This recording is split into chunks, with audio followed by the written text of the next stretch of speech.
Alright, let's just get right to the point. While you're watching this ridiculous Sprunky stuff in the background, I also want to hit you with a bit of educational content.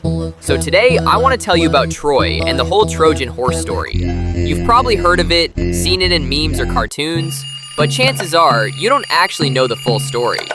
Since this video is short and you're not here for a history lecture, I'll get right into it.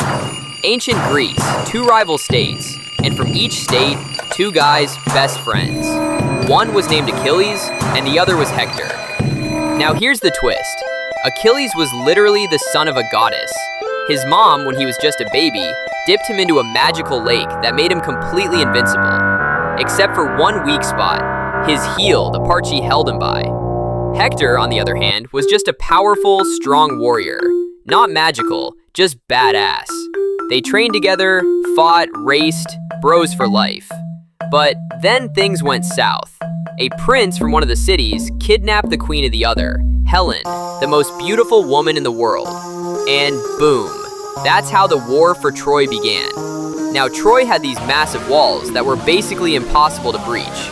No drones, no airstrikes, just swords and yelling. So the attackers tried everything. Sieges, direct assaults, you name it. Nothing worked. People kept dying, and they weren't making progress. And then a crazy plan. The Greeks built this massive wooden horse. Now a lot of people think it had like 150 soldiers inside. Nope, it only had two guys hidden inside. Just two. That was the genius of it. So they roll up to Troy with this big wooden horse and say, "Hey, you guys are so awesome, so unbeatable. Here's a gift to show our respect. We surrender." The Trojans are like, "Wow, that's dope. Look at this horse." And they bring it into their city, throw a party, drink like crazy. Never drink too much, by the way. And when they were all passed out drunk, boom, those two soldiers climb out of the horse, open the city gates from the inside, and the Greek army storms in. It was a trap. Troy fell. People died. The city burned. Achilles was killed.